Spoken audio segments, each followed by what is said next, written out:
Yeah, baby, you know what time it is. Now let's get it started. Are you kidding me? Unreal! While our HBCUs are mostly known for academic rigor, community, they also know how to turn up. Does he have it? Yes, he does!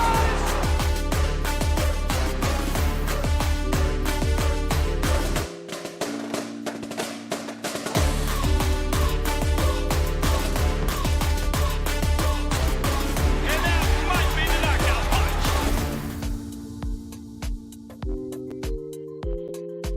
All right, greetings, salutations. Another episode of Fangs up here, and man, hopefully your team drafts somebody that you like. I'll be honest, my team doesn't really draft because I'm a Miami Heat fan, so my team is at the end of the draft. So I know what to tell some of y'all. If you're supporting a team who's trash, stop doing that. Support somebody who's winning. Leave those zeros and come join the heroes. So that being stated, though, big shout out to HBC Digital Network. This is home, and I feel like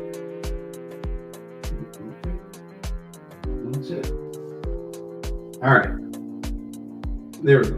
I feel like my microphone is doing a little something different today. I don't know why it sounds so far away, but could just be that my team's not really doing much in the draft. So, got a ways to go. But shout out to HBC Digital Network. This is home. Shout out to Herb Stewart and the Black Techies. And a whole lot of fun to be had, man. As y'all can tell, that sound thing, I'm gonna fix that. But we're gonna look at this defensive line. Like FAMU's D line on draft night has been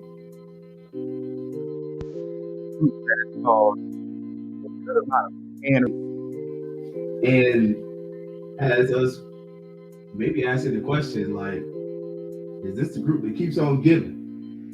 Because consistently, FAMU's D line is proven to be it. Highly sought after, and just a group that, when it comes to the transfer portal, we keep seeing a lot of the names up there. So, but before we do that, what we're gonna do is we're gonna look at the interior line and the exterior line. Now we kind of know who our main guys are, but we're gonna look at some of the guys that you need to know about. So I'm gonna start with Dre Jones, 6'4", 277, number 40, and it's out of it. Like, I got him personally, I got him on the interior line. So for me, when I looked at the interior offensive lineman, I was looking at guys, if you're about 270 and above, I just went to the inside. That's just me and my 2 cents, my cup of tea, in my opinion. I just felt like you were an interior guy if you were that big. The other one, I got Michael Marshall on the interior.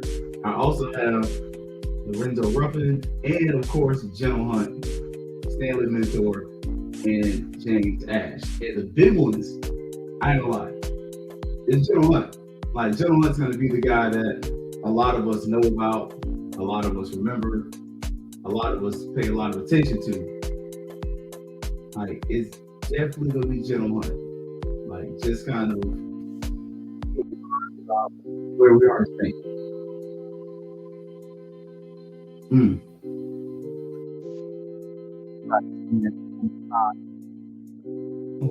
Yeah. Okay. So that's what I'm rocking with today.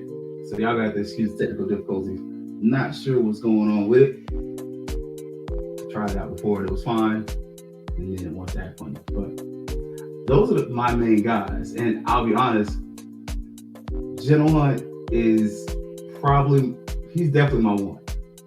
And part of it is because we do have film on him. Like, when you go look at his film, he is the most notable guy.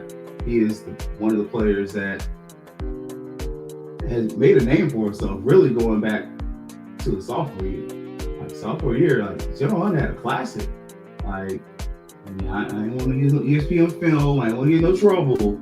But if you go back and watch that Florida Classic from a few years ago, General Hunt was one of the guys that scored the touchdown that broke the streak.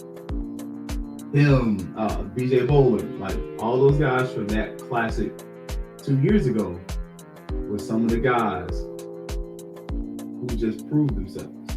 Like they proved to be assets, and they proved to be guys that were really big helps. Like again, I'm really that tempted, like just to pull the film up and just be like, hey, let me like see if YouTube don't catch me. But on the other side of that, I'm like, nah, let me not get in trouble. So go up, look at that Florida Classic from a few years ago. General Hunt's gonna be one of those guys you see. Like, and the thing with General Hunt, he reminds me a lot of, he's like a bowling ball, 5'11", 290. My guy from the Rams, I don't know, Aaron Donald. Wow, that was bad. Like, he reminds me a lot of that Aaron Donald. Like, Aaron Donald, if you look at Aaron Donald, you don't look like a 300-pound defensive tackle. Like, you just don't. Hey.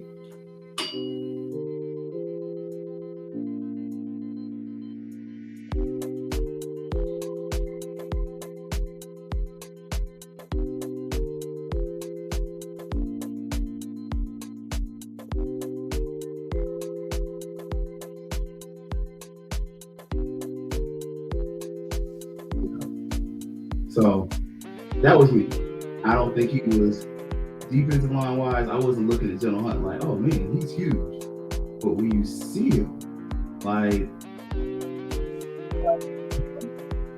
and I think that's gonna be one of the guys you look at. Another guy that I'll be looking at though, I ain't gonna lie, just size alone, Stanley Mentor. Like, I'm definitely looking at him just because he's a big dude. Like, he really is. Like, 320 in the middle, in the SWAT. You can't really run around that guy. Like, you start looking at FAMU's roster, and I don't know what we're gonna do travel wise. Like the travel roster, I got questions. I don't know what that's gonna be. But travel wise, yeah, man. It's gonna be interesting to see what this season looks like for us in general. So, but mentioning that, look, Michigan's defensive line. I'm gonna pull up this film of, look at that, Kamari talking real quick. Just give y'all a quick recap of what you might be getting next season. Of course, y'all did the orange and green draft, so the defensive unit was split up today, but it still was lack of touchdowns, besides the overtime period. Just tell me about how that defensive unit can still dominate regardless of y'all all not being on the same side. Yeah.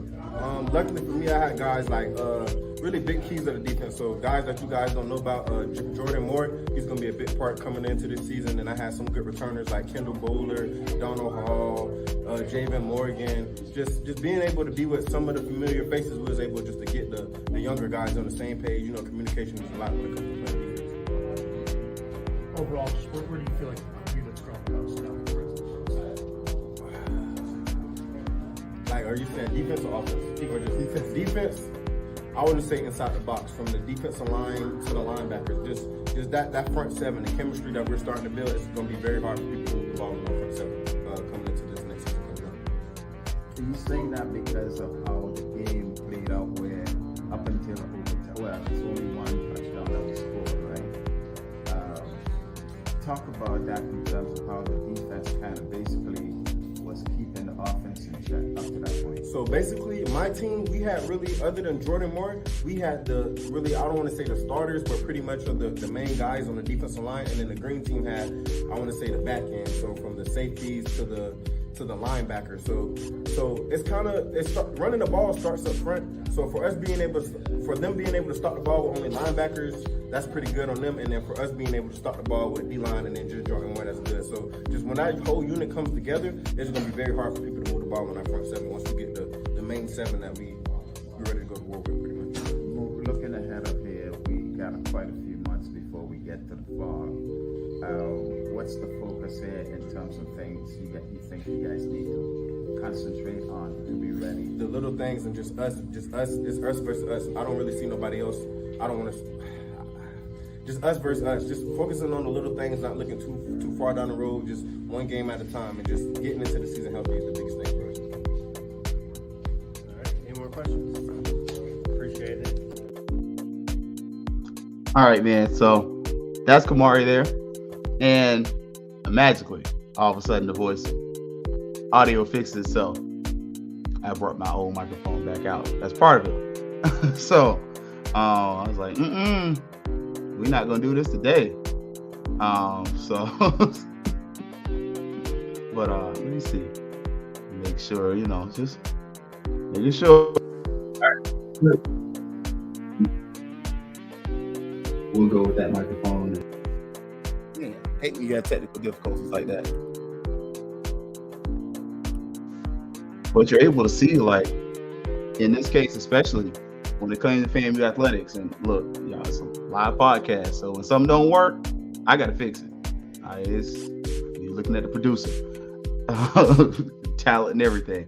But you start to see where the first thing and one of the things that was brought up by Kamari Stevens, who I got as an exterior lineman, 6'3", 270, was that once this line came together, it was going to be a problem.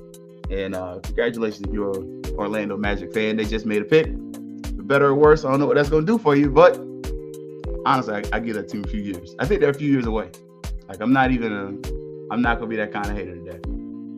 But when it comes to the guys on the outside, I think this is where FAMU's defensive line is really probably going to give you the most hell. Like, if I'm going to say it in a kind of nice way, like, you're looking at Sharif Say, that's the transfer from Southern Louisiana. He didn't play last year. He's here this year, 6'5", 250. Is he 250 or is he a little bit above 250? Like, Tyrese Gibson Battle, Garden City Community College transfer, 6'4", 235. Another guy, like, newcomer coming in. Like, all of a sudden, you got James, 6'3", 210. Honestly, I got a question about him, though. Like, is he going to play defensive end or linebacker? Like, that's a real question for me. I think he's going to be a linebacker. I don't really see him as D-line. And that part of it is, for me, I don't want FAMU over here trying to make guys swingers. We saw that didn't really work. We tried that with Isaiah Land, and once he was able to bulk up, it worked. But one of the questions the whole time was, could he stand up? And he could. It was a question going into the season, like, can he do it? And once he was able to do it, it's like, oh yeah, we knew he could do that. But the problem was, after the fact, like, it kind of makes the program look kind of awkward. Like, same thing like me having microphone problems today. That looks awkward. But at the same point, it happens. And I think if we're going to keep him at defensive end, I think we're doing him a little bit of a disservice. You got to let that guy play linebacker. Let him get up to like 225, 230, but let him get in space and coverage. And I think part of the reason he probably slides down is just because the depth at linebacker. FAMU's deep at linebacker. We'll talk about that on Sunday night. Got a high school reunion, class of 2003. So we'll talk about that night, though. Now, my next one, DeAndre Clark, 6'3", 230. Again, that's that kind of that size where these guys, to me, are stand-up defensive ends. Sometimes they look like linebackers. That's a nice size because if he can put on the weight, he can get into that 250 area. But again, what's his frame going to allow him to do? We saw where with Isaiah Land, it allowed him to gain weight. And he's bulked up to about 250. And now it's like, oh, okay, like, you look like a legit defensive end. Before, he looked undersized. I mean, and he was raising heck. Like, he was raising Kane. Now, the other one, Anthony Dunn, man, 6'4", 250.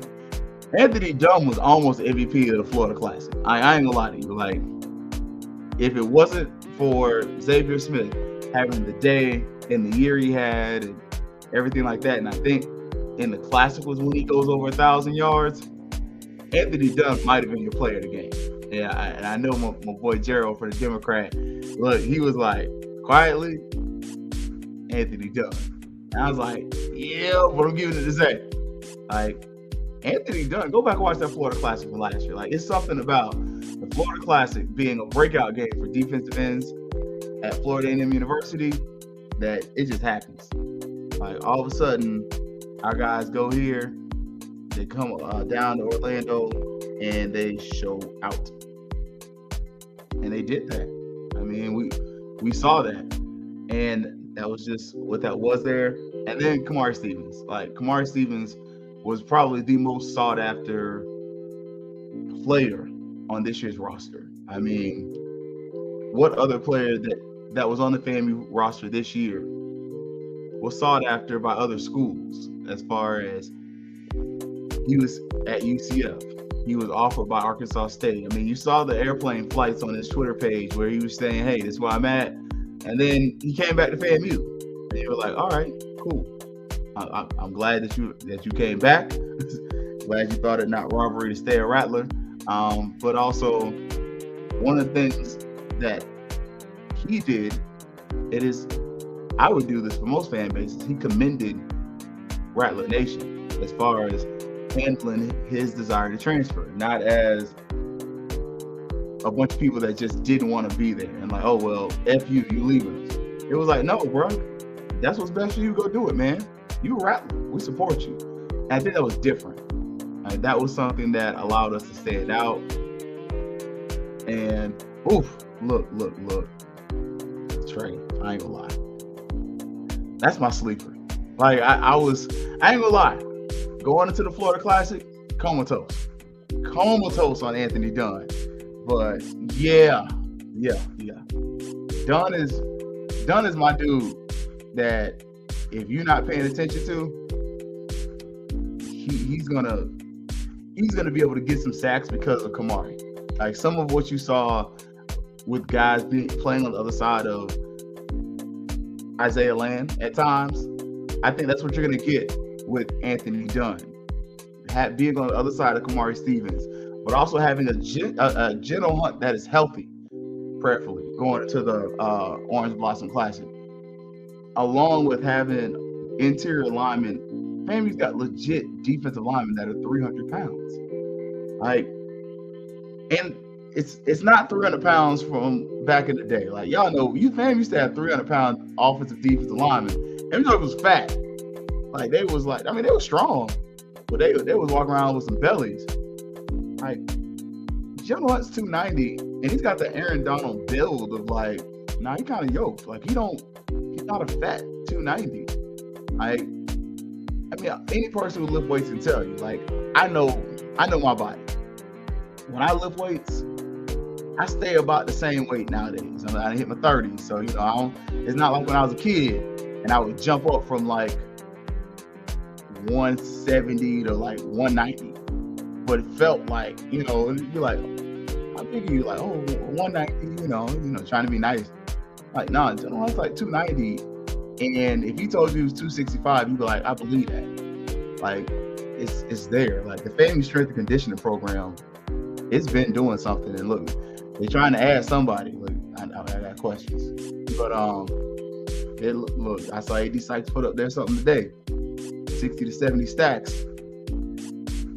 If it is the guy that's currently leaving, I mean, that dude will be there. But like, real talk though, like, you're gonna start to see within FAMU's defensive line that you have athletes that can put pressure on the quarterback, but also that are probably gonna be able to stop the run. And one of the things I'm gonna say, and we've covered all the players. This is me going into schematics. I'll go into X's and O's with you a little bit. What I would like to see, just as not just a fan, but as a person who watches football, I want to see us rotate our defensive line in and out. I don't want us to have the same 5 or 6 guys in there for the whole game. No, rotate your defensive line. Keep them fresh. Because what happens is once they become fresh, and excuse me, I got dust in my eyes. I'm gonna blame somebody from Jackson State just because I can, and it's convenient. It's a joke, But real talk, like FAMU needs to rotate its defensive line in a way that allows you to take advantage of this traveling roster. Because we can't bring all these players with us. We can't. We can't. And some of this, what I'm seeing, I'll just go ahead and spoil it. I think FAMU's going to redshirt a good amount of these gentlemen and rebuild so that you can have a 2-year process. Because once we finish looking at our secondary on Sunday, you're going to start to realize, one, FAMU's got a whole lot of players on the roster. But two, FAMU's going to have to redshirt some of these guys if they're going to be on scholarship. But the purpose of doing that is so that you can rebuild, because your quarterback is leaving. You're going to have an entirely new receiving core, which I'm done. I told you I was done with the Rack Boys. I'm not calling the Rack Boys 2.0. They're the Rack Boys. Because at this point, the Rack Boys in 2.0 ain't even there no more. Like, only ones left was like K-Dot, maybe Manigo. Like, but your original 2.0 Rack Boys, I think Xavier was like the last one, him and K-Dot. So I'm good on that. You're the Rack Boys. But then your tight end room can be completely new. Your offensive line is almost completely different. Your defensive line, it's different. Like, really, General Hunt, Stevens, it's not a lot of dudes who've been here for 5-6 years. That's not a bad thing. Your secondary, almost completely new. I mean, BJ was the last of that group that it kind of rolled out the suck. Like, let's be honest, Xavier Smith, he rolled out the suck. Like, as much as some of y'all may or may not want to talk good about Rashawn McKay was there for the suck. He was there when we were trash. Like, that first time we played Jackson State in Tallahassee, that was Willie Simmons' first season. And like, he literally took Prairie View. Like, not enough credit goes to like the Willie Simmons move to Tallahassee. Like, and so look, I mean, I do that, but not enough goes to that, because look what he left. Granted, yes, Prairie View, Scotty says like 15 people in stands. 15, I don't know. I'm not gonna join my petty brother on the day on that one. But next year, I'm not gonna lie. I'm gonna try to make that trip to Prairie View. I'm gonna miss it this year because, again, FAMU plays Texas Southern the same day Houston plays University of Texas. I'm good. But for all intents and purposes, Willie Simmons left a brand new stadium for old Bragg. Free renovations. Bragg. Go look at their stadium that they built at Prairie View and look at what Bragg was. Not what it is. I swear he does this every day. That's my dad. I love him. And I'm going to say I love him. But what was that? Like, what was it before he got there? It was a dumpster fire. I mean, I could equate it to what Jackson State was before Prime got there.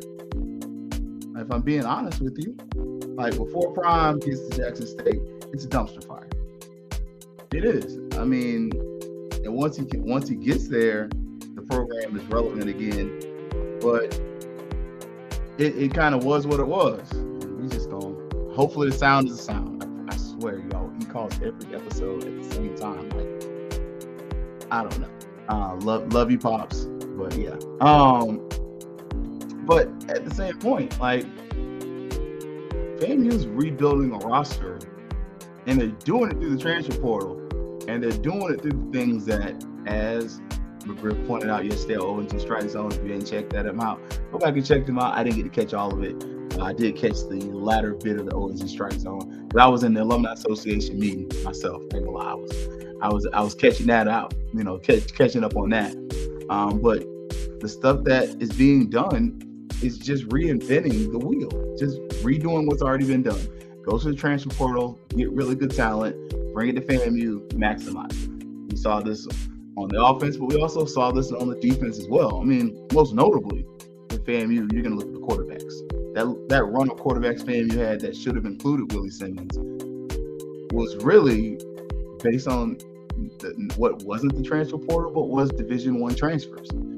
So now you're seeing with FAMU's defensive line, our top 2 players of note are homegrown.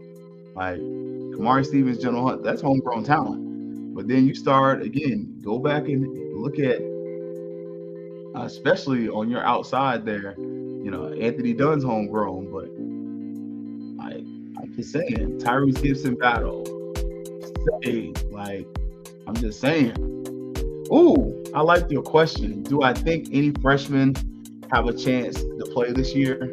I'll say this, not early. And if you got questions, drop them in the comments, y'all. I don't think early. I personally think some of the freshmen will play later. And if they do play, you'll probably see them on offense. I feel like our coaching staff values loyalty on defense. And we saw that last year. Just look at the linebacking core. Look at how long it took Isaiah Major to take that position. And y'all know, look, once I pick a dude, that's my dude for the season. So I got to remember Anthony Dunn is my guy on defense because I'm always more aligned to offense. Cyrus Payton was my dude all season. And it was quick. Yo, Major's starting like, oh, crap. Dang. And Major's good. Like not taking anything away from, but that was a legit, nah, this is my guy. It's my guy from last season. He's a good player. Then Major comes and you're like, oh, that's another good one. So on defense, I'll say if a freshman comes in, that it's not going to be till late in the season. Probably maybe after, hopefully not after injury, but it's going to be a lot later in the season when we get some of the freshmen that come into the roster. But now offense, I think offense is wide open. I ain't gonna lie to you. One thing I like about Willie was loyal to a point. Remember that first OPC. A freshman comes in, and you could argue that Junior probably should have come in earlier. I don't think Junior knew the offense well enough to do that. But look at it, a freshman played at quarterback first season, running back. Remember last year, my guy from Rickers, I don't see him on the roster this year. Freshman in there playing, and Coach Simmons, when it was like, "Yo, what's going on with my man's?" He's getting some time. You gotta learn offense. Okay, I'll go back and look it up because y'all know I'm a little bit of a stat dude, so I don't like to just be like, "Oh, what's his name?" and just not have some answer for you. But you saw that. How quickly did AJ Davis get into the mix on offense? Again, I think defensively, and for everything you can get on Coach Smith on and get off, whatever.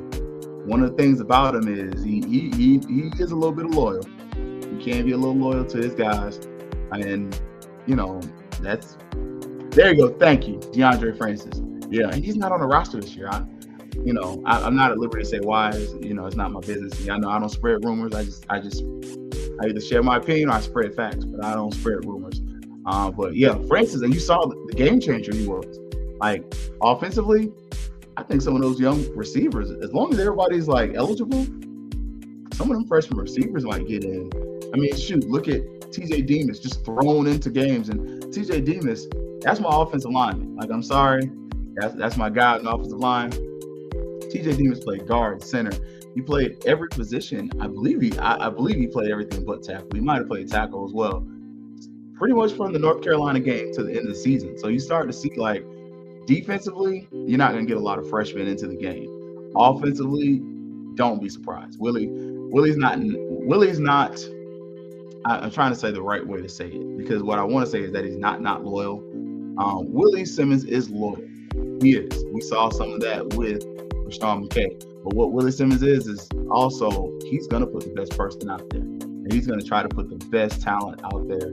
And so that's honestly, you even saw it out there with the kicking last year. Jack Brooks just couldn't get on the field. But he wasn't out there not practicing. And he wasn't out there not getting some opportunities. I think some of the FAMU defensive line, you're going to see that. The other thing, like I said, and you see the guy got drafted. Messed with my wife. The other things, and again, that I'm going to suggest going into the season, one, shift your fronts, like rotate your players, move your fronts occasionally, like have the defensive line do a shift at the line to kind of just throw off the offensive line. Because one of the things that I think FAMU's defense has shown a propensity to do is overly rely on the defensive line to create pressure. We will gladly drop into a zone and say, you four guys go get it. Or drop into a zone and let the defensive line as well as the other players go get it. So that's something that we have to be careful of, because that's part of what killed us against Jackson State. It was that we just ran the zone, Shadur figured it out, and it was over. Whereas with other teams, we still ran the zone, but we were able to get better penetration at the line of scrimmage. And part of that was due to attrition and all the we beat ourselves stuff. That's not a lie. But the other side of that is definitely that you gotta be able to create more pressure. So quick recap though, y'all, before we get up out of here.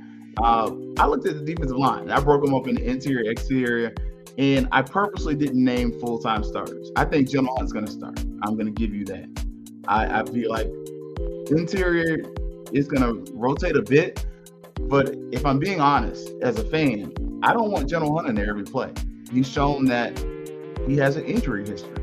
And if he's going to play every single down, it's going to start asking, hey, are we wearing his body out? We got to preserve these players' bodies because they desire to go pro. And if we're not going to take care of their bodies, we're not being good stewards of their talent. So let's rotate him in there.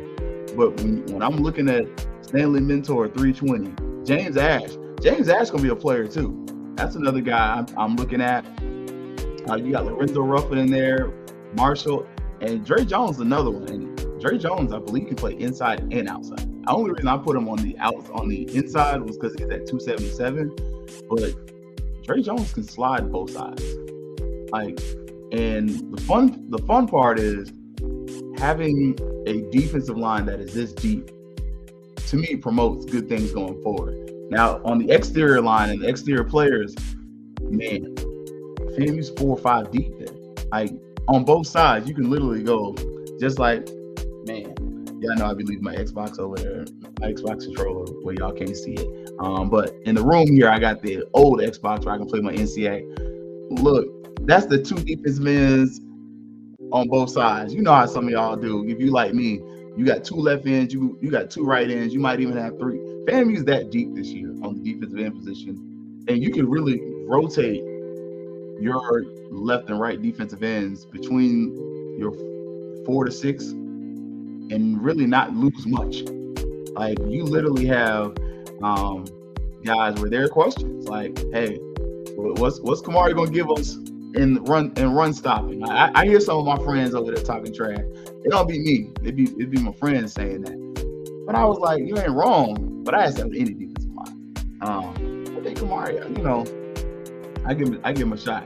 But I'm telling y'all, him and Anthony Dunn on 3rd down, I don't think you want that. I'm just saying, him, Gibson Battle, really, for some of these teams, man, for obvious throwing situations, you could throw 3 defensive ends out there and just all right, let's have some fun. It really can become that. And I think that going forward into this season, FAMU's defensive line is going to be the reason that they win a lot of games. Because as we know, especially for those of us that watch football, it begins at the line. The offensive line and the defensive line are where the game is won. If you can't run, you probably can't pass. But the other thing, your quarterback can't get time to go through his progressions. What the heck is he going to do? And I think that's going to be the big question that's going to be had about teams that go against FAMU football. And look, I'm going to ruin my Jackson State one already. FAMU by 20. I already said it. FAMU by 20. And for that Lincoln game, I'm going to steal my boy from the other week. FAMU by 40. But Jackson State, I do think FAMU can win that game by 20 because of the defensive line, because of what they've lost. You got some big additions, and you're still going to add some more, but man, they're going to pick up the scheme. They're going to have to do all those things against a defensive line, for the most part, that is seasoned. They've been here. They know the intricacies of this defense. This is a zone-based defense, and the success or failure of FAMU's defense is predicated on our ability to gain to create havoc and create pressure. Havoc is when you force a turnover, you make the quarterback or the running back make a mistake. That's like a havoc play. It's not, what you hear from He-Man, somebody screaming, "I have the power." I'm a He-Man fan growing up, still am a little bit, but that's not what that is. But go back and look when FAMU's defense is really rolling. FAMU's defensive line is making the quarterback uncomfortable, and when he does that justly, the secondary is able to make plays. It's no secret when Isaiah Land wins the Buck Buchanan Award. Go back and watch that Florida Classic and go look at oh crap, this secondary is really aggressive. We getting interceptions, and all of a sudden, compare BJ's picks last season in a season where he was injured to the previous season. And I think if he has that season last year, I don't know if he gets drafted. I'll say that. But I do think he gets another look that he should have got. And you just saw him drop a 4-3 the other day. But look at FAMU's defensive line. When FAMU's defensive line is good, the rest of the defense is good. And that's any team. That's not being FAMU specific. Any defense, when the defensive line is cooking, the secondary looks good. The linebackers look good. But it all starts on the line of scrimmage. And I think FAMU's got a really good one. Just me personally. And that's why, again, that's no one reason I think FAMU's going to, anything more than 2 losses this season is going to be a question, for me. I got a couple in there, and I'm going to do some research. But anything more than 2, yeah. Look, the Orange Blossom Classic, I'm telling y'all, I think we're going to win. I'm not going to brag on it yet, but I'm going to claim it. I will claim it. So, but thank y'all for listening. Big shout out to HBCU Digital Network. This is home. Shout out to Herb Stewart and the Black Techies. Herb, I forgot to text you. I will text you, and I'm pretty sure I threw that shirt in the wash because I'm one of them old black people that if it's closed and it's in my house, I'm gonna watch it. So I will definitely try to text you, bro. I got an Alabama State shirt from one of my former coworkers. They're like, "I got this Alabama State shirt. Somebody want it?" I do. Also, HBCU Digital Network, this is home. And look, don't forget our sponsors, Cable Busters. Did not get to throw them in there. Got a few new folks coming on, Results Only Fitness. And, we're gonna get it and make sure we get y'all right for the next episode. I do apologize. My headset I don't know what's going on today. It's been a busy day. We'll say that. So, with all that being stated, though, big shout out HBCU Digital Network. This is home. And as always, it's me, Fangs up. Yeah, baby, you know what time it is. Now let's get it started.